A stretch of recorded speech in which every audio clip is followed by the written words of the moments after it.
نماز کے لیے جو ٹخنوں کو ظاہر کرنے کے لیے بعض کو فولڈ کرتے ہیں تو وہ سمجھیں کہ مکروہ تحریمی میں جا رہے ہیں۔ ٹخنے ظاہر کرنا یعنی ٹخنوں سے اوپر شلوار تہمد وغیرہ رکھنا یہ سنت ہے۔ اگر کوئی نیچے رکھتا ہے اور تکبر وغیرہ کی نیت نہیں ہے تو یہ خلاف سنت مکروہ تنزیہی عمل ہوا، نماز ہو جائے گی۔ اس نماز کو لوٹانا یعنی دوبارہ پڑھنا یہ واجب نہیں۔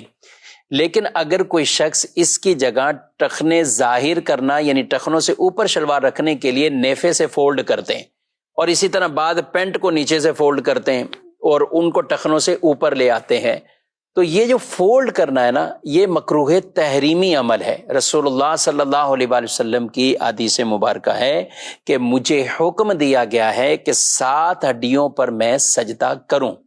مجھے حکم دیا گیا 7 ہڈیوں پر سجدہ کروں۔ وہ 7 ہڈیاں کون سی ہیں؟ 2 یہ ہاتھ، گھٹنے، 2 پاؤں اور یہ پیشانی۔ پیشانی کا لگنا زمین پر یہ فرض، اور ناک کا لگنا، ناک کی ہڈی کا لگنا یہ واجب۔ تو یہ 7 ہڈیاں ہوئیں۔ فرمایا مجھے حکم دیا گیا 7 ہڈیوں پر سجدہ کروں اور اپنے بالوں اور کپڑوں کو نہ سمیٹوں۔ بال بھی یعنی جیسے چٹیا وغیرہ یا اس طرح کو بنانا، کپڑے بھی نہ سمیٹوں۔ تو یہ کپڑے جو فولڈ ہوتے ہیں، جن کو شلواروں کو بطور خاص نیفے سے فولڈ کیا جاتا ہے، تو یہ ٹھیک عمل نہیں ہے، یہ مکروہ تحریمی ہے۔ اسی طرح پینٹ اگر کوئی نیچے سے بھی فولڈ کرتا ہوا اوپر رکھ لیتا ہے تو یہ بھی مکروہ تحریمی عمل ہے۔ وہ نماز کو واجب الاعادہ بنا دیں گے، یعنی وہ نمازیں واجب الاعادہ ہو جائیں گی، ان کو دوبارہ پڑھنا واجب ہو جائے گا۔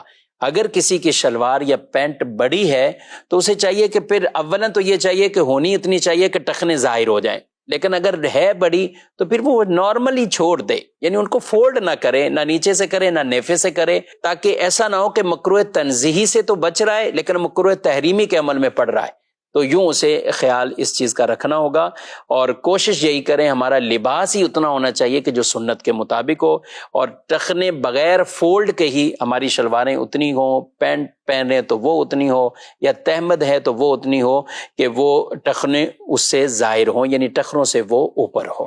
اس چیز کا خیال اگر نمازی حضرات رکھیں گے، ہم بکثرت شہروں کے اندر جو افراد رہتے ہیں تو وہ پینٹ کے ساتھ یہی معاملہ کرتے ہیں، عام حالت میں پینٹ نیچے ہوتی ہے اور نماز کے لیے اس کو فولڈ کر کے کوئی آدھی پنڈلی پہ کوئی پتہ نہیں کہاں لے کے جا رہا ہوتا ہے، تو ان کی نمازیں مکروہ تحریمی ہو رہی ہوتی ہیں۔ یہ خود بھی مسئلہ سمجھنا چاہیے اور اپنے دوسرے بھائیوں تک بھی اس مسئلے کو پہنچانا چاہیے۔